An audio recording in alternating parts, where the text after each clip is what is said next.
Everybody welcome back to our channel Excel English Zone. जी हाँ, एक बार पुनः स्वागत है आपके अपने चैनल एक्सेल इंग्लिश जोन में। आज हम लोग बेहतरीन एक सेशन इस वीडियो में शुरू करने वाले हैं। जैसा कि आप देख पा रहे होंगे, यहाँ पे लिखा हुआ है very short answer type question. Yes, very short answer type question, जो कि आपके एग्जामिनेशन में, इंटरमीडिएट 12th के एग्जामिनेशन में, और आप चाहे साइंस से हो, आर्ट्स से हो, कॉमर्स से हो, कोई फर्क नहीं पड़ता, आपसे 10 क्वेश्चन पूछे जाते हैं। You have to yes answer only 5। आपको क्या आंसर करना है? ओनली 5 का आंसर आपको करना है। यानी कि 10 तो ये आस्क्ड है, यानी कि पूछा जाएगा, लेकिन आपको इसमें से कितना आंसर करना है? Only you have to attempt 5 questions. आपको केवल 5 क्वेश्चंस अटेम्प्ट करना है आउट ऑफ 5, यानी कि ये आउट ऑफ 10 आपको 5 ही अटेम्प्ट करना है। 5 के लिए, एक के लिए वेटेज है 2 मार्क्स, यानी कि 5 क्वेश्चन करोगे। यस, तो 5 × 2 = 10 मार्क्स आपको गिवन होगा। ठीक है, तो 10 मार्क्स आपको मिलेगा। बेहतरीन, ज़बरदस्त, हम लोग बिल्कुल टॉप 22 क्वेश्चंस जो कि प्रोज से हमने लिया है। प्रोज यानी कि कहानी जो है, आपके जो बुक है, टेक्स्ट बुक रेनबो 2 आपने पढ़ा होगा। यस, रेनबो 2 जो 12th की बुक है, उसके प्रोज सेक्शन से हम लोगों ने, यानी कि जो 11 प्रोज है, सबसे दो वेरी इंपॉर्टेंट क्वेश्चंस हमने सिलेक्ट किया है। तो बिल्कुल बने रहें इस वीडियो के साथ, वीडियो को बिल्कुल स्किप नहीं करें, क्योंकि काफ़ी रामबाण पैनेशिया ये वीडियो होने वाली है। तो आइए हम लोग शुरू करते हैं। Question answer, very short answer type questions शुरू करते हैं। जैसा कि आप देख पा रहे होंगे, पहला क्वेश्चन यहाँ पे आपके सामने है। Why does Gandhi ji say that mind is a restless bird? What makes the mind restless? इसका मतलब ये हुआ कि गांधी जी ने क्यों कहा है कि mind is a restless bird, यानी कि जो दिमाग है एक बेचैन चिड़िया के समान है। What makes the mind restless, यानी कि माइंड को, हमारे दिमाग को बेचैन कौन बनाता है? हमारे दिमाग को बेचैन कौन बनाता है? तो यहाँ पे आंसर देख लीजिए। आंसर यहाँ पे आपके सामने आंसर है, गांधी जी सेज दैट, यानी कि गांधी जी कहते हैं कि mind is a restless bird because, यानी कि दिमाग एक बेचैन प्राणी है, बेचैन पक्षी है, क्योंकि द मोर इट गेट्स, यानी कि जितना ही यह पाता है, द मोर इट वांट्स, उतना ही यह चाहत करता है, इच्छा करता है कि और भी मिल जाए। आगे आप लोग को मैं दिखा रहा हूँ, यहाँ पे नेक्स्ट आंसर है, and still remains unsatisfied our excessive indulgence in passion makes mind restless. कहने का मतलब ये है कि जितना ही हम लोग पाते हैं, उतना ही हम लोग चाहत करते हैं, फिर भी स्टिल अनसेटिस्फाइड, फिर भी हम लोग असंतुष्ट रहते हैं। आवर एक्सेसिव इंडल्जेंस, यानी कि हम काफ़ी ज़्यादा लिप्त हो जाते हैं उसमें, इन पैशन यानी कि ललसा में, तो मेक्स माइंड रेस्टलेस, यही हमारे दिमाग को क्या बनाता है? बेचैन बनाता है। Yes, we move on the next question. दूसरे क्वेश्चन की तरफ हम लोग यहाँ से बढ़ते हैं। क्या है, तो दूसरा क्वेश्चन हम लोग डील कर लेते हैं। यहाँ पे लिखा हुआ है, what does our civilisation depend upon, यानी कि क्या चीज़ है वैसी चीज़ जिसपे हमारी सिविलाइजेशन, हमारी सभ्यता टिकी हुई है, यानी कि डिपेंड करती है। ठीक है, तो हम लोग यहाँ पे आंसर कर लेते हैं। Our civilisation depends upon restricting, yes, restricting wants and self denial rather than multiplying our wants and self intelligence, यानी कि हमारी जो सिविलाइजेशन है वो कहाँ पर टिकी हुई है? बिल्कुल हमारी सिविलाइजेशन टिकी हुई है, यानी कि कुछ रेस्ट्रिक्शन है। रेस्ट्रिक्शन ऑफ वांट का मतलब, यानी कि इंसान जो चीज़ चाहे वो नहीं करना चाहिए, क्योंकि चाहत जितना बढ़ाओगे उतना ही कष्ट होगा। आगे लिखा हुआ है, and self denial rather than multiplying our wants, और हम लोग अपने चाहतों को, अपने विशेष को काफ़ी बढ़ाते रहते हैं, इसलिए हमारी सिविलाइजेशन काफ़ी अलग हो जाती है। तो सिविलाइजेशन मुख्य रूप से एक मोड ऑफ कंडक्ट है कि आप चीज़ों को कैसे करते हैं। चलिए आगे बढ़ते हैं क्वेश्चन नंबर 3 के तरफ।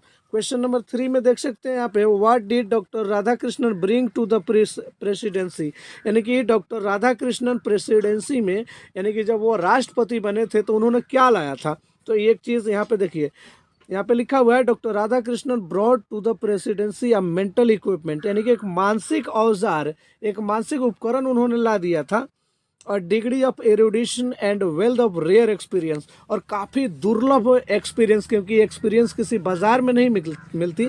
तो इन चीज़ों को आपको बिल्कुल याद कर लेना है। नंबर 4 की तरफ बढ़ते हैं।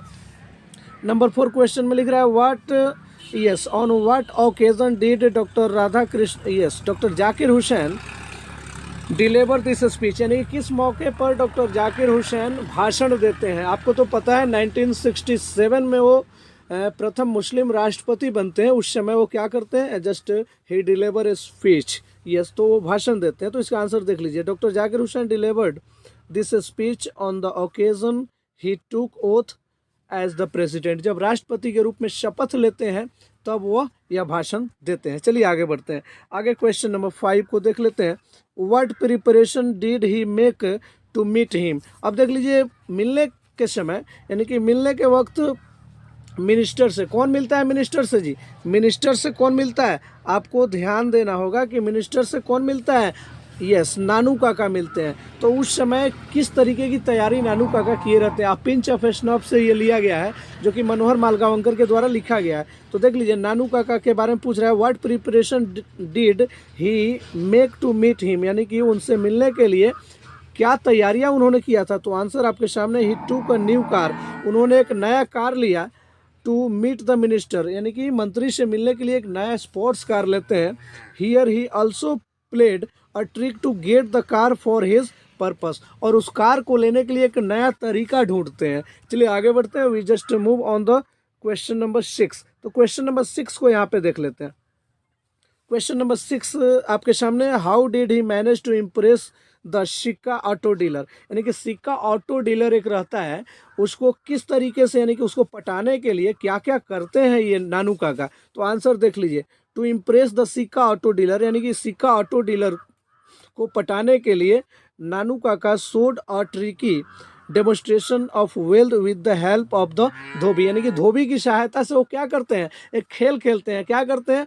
वह अपना कोट जो है जानबूझ के धोबी को देते हैं और उसमें 1,000 रुपये रख देते हैं। रखने के बाद क्या होता है कि वह धोबी फिर से वापस आता है और उनको देता है। तो ईमानदारी स्वरूप क्या करते हैं? वो 1,000 का चेक काट के दे देते हैं। Just we move on the next question, question number 7। What is Martin Luther's place? देखिए, प्लेस का मतलब होता है प्रतिज्ञा लेना, यानी कि मार्टिन लूथर किंग जूनियर, जिन्होंने आई हैव अ ड्रीम लिखा है, उनकी प्रतिज्ञा क्या थी? आंसर यहाँ पे आपके सामने, their plagues, yes, their plague is dead they will always march ahead, यानी कि उन्होंने प्रतिज्ञा किया था कि हमेशा हम आगे जुलूस निकालते रहेंगे। They can not turn back, और हम वापस नहीं होंगे तब तक जब तक नेगरों को वह अधिकार नहीं मिल जाता। We next on the next question, yes we just move. तो question number 8, if America is to be a greater nation what, yes, यहाँ पे क्वेश्चन एक बार फिर से मैं पढ़ दे रहा हूँ। If America is to be a greater nation what must become true, अगर अमेरिका को एक महान राष्ट्र बनना है तो निश्चित रूप से सच में क्या होने चाहिए? तो ये बात यहाँ पे पूछ रहा है। तो आप यहाँ पे आंसर देख रहे हैं, ये क्वेश्चन भी आई हैव अ ड्रीम से लिया गया, जिसको मार्टिन लूथर किंग जूनियर ने लिखा है। Answer is here, if America to be a great nation, यदि अमेरिका को एक अच्छा राष्ट्र बनना है, या freedom to all must come true, यानी कि जितने भी सही मायने में जो फ्रीडम है, जो स्वतंत्रता है, उसको लागू करना होगा। Freedom must ring from every hills and every mole hills, यानी कि बिल्कुल उस पहाड़ी के समान वो एकदम फ्री कर देना चाहिए, जहाँ से कोई भी घूम सकता है, मूव कर सकता है। It must ring from every mountain side, और बिल्कुल यह जो फ्रीडम है, यह स्वतंत्रता है, बिल्कुल अच्छे से सबको दिखाई देना चाहिए। चलिए आगे बढ़ते हैं हम लोग क्वेश्चन नंबर 9 की तरफ।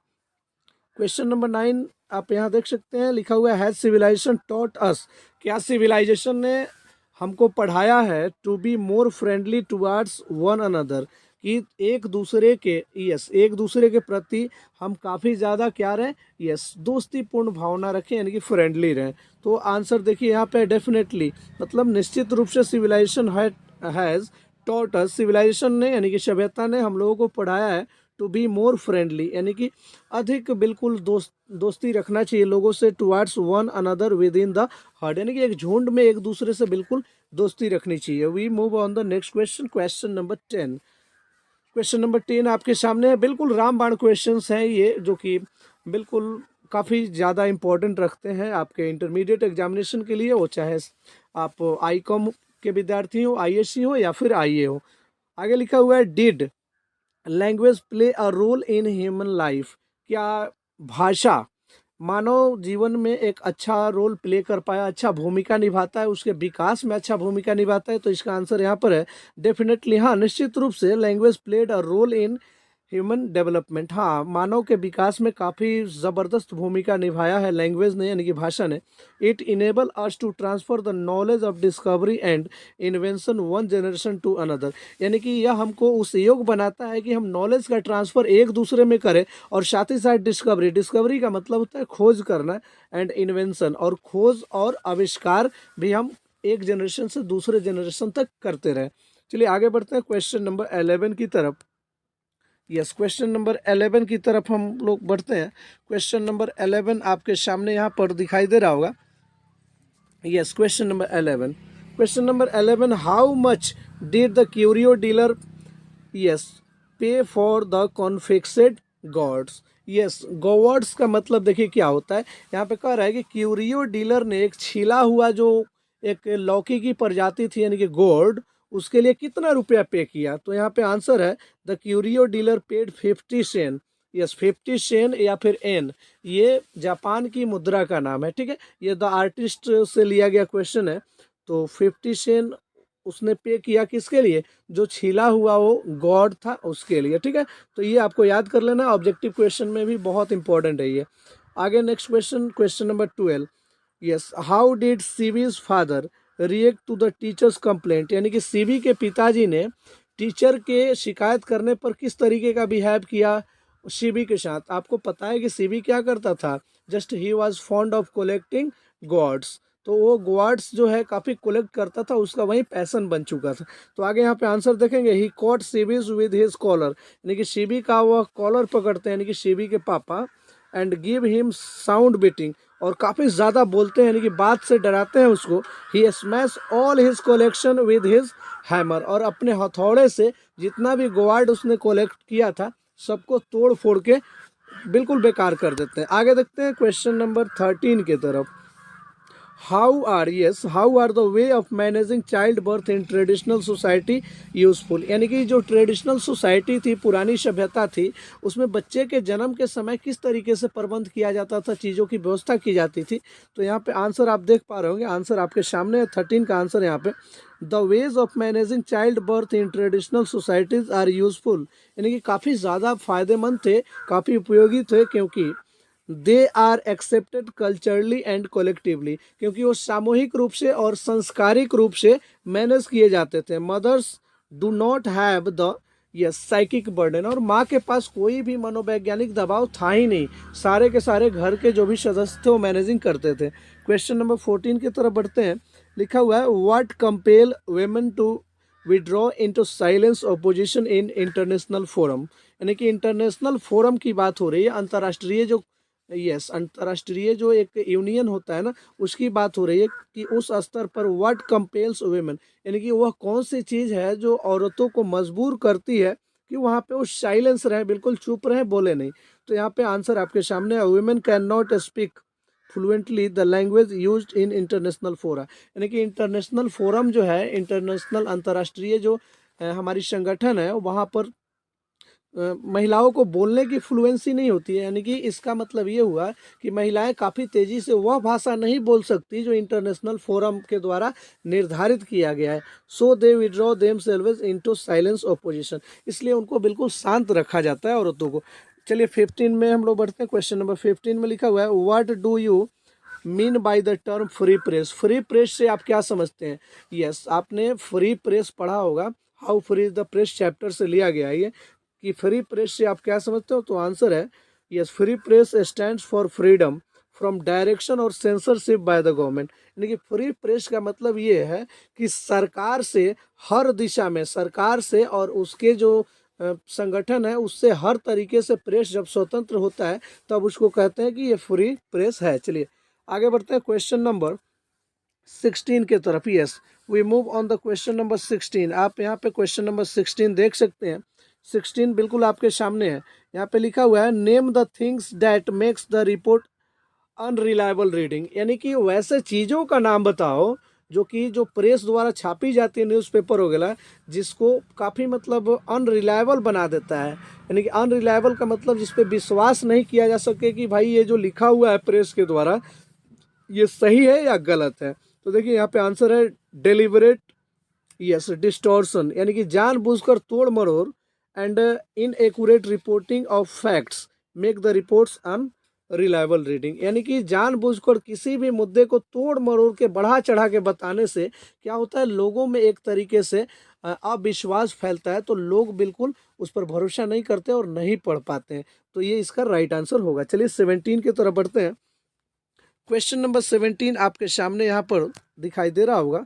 What did the doctor advise Benji parents to ensure his mental growth. यानी कि ये बेंजी आपको पता होगा कि एच ई बेट्स द्वारा लिखा गया, द अर्थ से लिया गया। तो बेंजी क्या करता है जी, बेंजी कितने साल का रहता है, 14 साल का लड़का रहता है। तो बेंजी जो है, बेंजी को डॉक्टर क्या सलाह देते हैं, यानी कि बेंजी के जो पापा हैं वो डॉक्टर के पास अपने बेटे को लेके जाते हैं। तो डॉक्टर क्या कहता है, तो यहाँ पे देख लीजिए, the doctor advise Benji parents, यानी कि बेंजी के माता पिता को डॉक्टर बोलते हैं to give him some work to do to ensure his mental growth. यानी कि इसकी मानसिक अवस्थाएं काफ़ी अच्छी हो जाएगी, लेकिन उसके लिए इसको कुछ काम देना पड़ेगा। तो वह काम क्या है, वो काम मिलता है, वह मुर्गी पालन करने लगता है, पोल्ट्री फार्म का काम करना लगता है। तो इसमें बहुत सारे क्वेश्चंस हैं, बाद में शादी कर लेता है फ्लोरेंस से। तो ये सभी इंपॉर्टेंट फैक्ट्स हैं। चलिए आगे बढ़ते हैं 18 में। क्वेश्चन नंबर 18 देख रहे हैं यहाँ पर। What had Benji parents yes expected when they handed him the passbook. यानी कि जब 21 साल का हो जाता है बेंजी, तो उसके माता पिता पासबुक सौंप देते हैं। तो उस समय क्या आशा करते हैं माता पिता बेंजी से, ये पूछ रहा है। तो यहाँ पे देखिए, they accepted a word of thanks. यानी कि उसके माता पिता चाहते हैं कि वो हम लोगों को धन्यवाद दे, यानी कि हम लोग को कहे कि आप लोग का बहुत बहुत आभार या धन्यवाद। परहैप्स शायद a concession and some share of the money. हो सके तो शायद इसमें से हम लोग को शेयर भी दे, लेकिन वो कुछ देता नहीं है, चुपचाप पासबुक रख लेता है और चला जाता है। चलिए 19 में देख लेते हैं हम लोग। What were the benefits of the English rule. यानी कि इंग्लिश रूल का बेनिफिट क्या था, अंग्रेजों ने शासन किया उसका कुछ तो बेनिफिट होगा, तो वो क्या है। As the benefit of the English rule, Indian produce superior individuals and exactly yes initiated. यहाँ पे आप देख पा रहे होंगे इनिशिएटेड यहाँ पे लिखा हुआ है, इसका मतलब निरूपण होता है इंग्लिश टोंग। यानी कि उससे फ़ायदा ये होगा क्या कि हम लोग के पास जो अंग्रेज़ी काफ़ी मतलब कम मात्रा में बोली जाती थी, बहुत कम लोग जानते हैं, इसका विस्तार हो गया, एक्सटेंशन हो गया। तो इंग्लिश टोंग का विस्तार हुआ इंग्लिश के रूल करने से। चलिए आगे बढ़ते हैं 20 में। क्वेश्चन नंबर 20 देख पा रहे होंगे। What was the great lesson that India had to teach the west. यानी कि यहाँ पे कह रहा है कि वह कौन सी बड़ी पाठ है जो हम लोगों को किससे सीखना चाहिए जी, हम लोग को वेस्ट कंट्री जो है उनसे सीखना चाहिए। यहाँ पे लिखा हुआ है the great lesson was that war and killing achieve nothing but loss. यानी कि ये सीखना चाहिए कि युद्ध जो है ना, युद्ध में बहुत सारे लोग मर जाते हैं, बहुत इकोनॉमिक हराश होता है, यानी कि आर्थिक तंगी हो जाती है, तो उससे कुछ नहीं मिलता है, ठीक है, केवल लॉस ही लॉस है। तो ये सीखना चाहिए। A noble end is assured only by the noble means. यानी कि सही काम करने से ही सही चीज़ अचीव किया जा सकता है, ये चीज़ सीखनी चाहिए। हम लोग बढ़ते हैं क्वेश्चन नंबर 21 की तरफ। 21 में देख सकते हैं यहाँ पे लिखा हुआ है how does Chubukov react when he comes to know that Lomov wants to marry Natalya. यानी कि चुबुको जो रहता है, चुबुको जो नटालिया का पिता रहता है, तो चुबुको को जब बताता है ये लोमो कि मैं तुम्हारे बेटी से शादी करने वाला हूँ, तो चुबुको का रिएक्शन क्या रहता है, यानी कि वह कैसा उस समय फील करता है। तो यहाँ पे आंसर है when Chubukov comes to know that Lomov wants to Natalya. यानी कि जब वह जानना चाहता है कि लोमो, यानी कि जब जान जाता है कि लोमो शादी करने वाला है मेरी बेटी नटालिया से, ही बिकेम वेरी ग्लैड, यानी कि बहुत खुश होता है। ही हग्स एंड किसेस हिम, वह बिल्कुल उसको चूमने लगता है और गले से लगा लेता है। ठीक है, इसमें एज याद रखना है, नटालिया 25 ईयर्स की थी और लोमो 35 का था। ठीक है, और लोमो एक लैंड लॉर्ड था जो पटीदार था, उसका नेबर रहता है। चलिए आगे बढ़ते हैं। अंतिम क्वेश्चंस, यस, प्रोज सेक्शन का अंतिम क्वेश्चंस आपके सामने यहाँ पे दिखाई दे रहा होगा। Yes, last questions of this videos. Yes, why does Natalya cry and weep to know that Lomov has come to propose to her. यानी कि नटालिया क्यों चीखने चिल्लाने लगती है, यस, नटालिया क्यों चीखने चिल्लाने लगती है जब ये जानती है कि लोमो हमको प्रपोज करने आया है, यानी कि शादी का प्रस्ताव लेके आया है। तो यहाँ पे आंसर है नटालिया लाइक्ड लोमो मच, यानी कि नटालिया लोमो को काफ़ी पसंद करती है। She was in love with him, यानी कि उससे उसको प्यार भी हो गया है। He had come to propose for her, और यह भी जानती है कि वह मुझे बिल्कुल प्रस्ताव करने आया है, but C made him angry and he left her house. लेकिन वह क्या हो जाती है, काफ़ी ज़्यादा उसको गुस्सा मतलब दिला देती है, किसको, लोमो को, क्योंकि एक मिडोफील्ड का झगड़ा रहता है, घास का मैदान। वो कहता है, लोमो कहता है कि मेरी है, और ये कहती है कि नहीं मेरी है। That made her cry and whip, जो उसको क्या बना देता है, बिल्कुल गुस्सैल मुद्रा में बना देता है, और दोनों के बीच तकरार काफ़ी बढ़ जाता है। बाद में लोमो कहता है कि I will prove in to the court that's mine, यानी कि मैं कोर्ट में ये साबित कर दूंगा कि वो मेरी है। तो इस वीडियो में इतना ही, क्योंकि बहुत ही ज़बरदस्त ये वीडियो सेशन है, इसमें से आसानी के साथ आप याद कर सकते हैं, बहुत ही आसान भाषा में मैंने समझाया है। तो मिलते हैं फिर से हम लोग पोइट्री सेक्शन में, यानी कि पोइट्री से जो भी कविताएं हैं उसका very short answer type question लेके हम लोग उपस्थित होंगे, जी हाँ, नेक्स्ट वीडियो में। तो ये वीडियो आपको कैसा लगा, बिल्कुल अगर बेहतर लगा हो तो चैनल पे अगर नए विजिट किए हो तो चैनल को सब्सक्राइब कर लो, और बेल आइकन को ठोकिए, ताकि जब भी मैं वीडियो अपलोड करूं तो इसका सबसे पहले नोटिफिकेशन आपको मिले। चलिए bye bye, have a nice day, जय हिंद, जय भारत।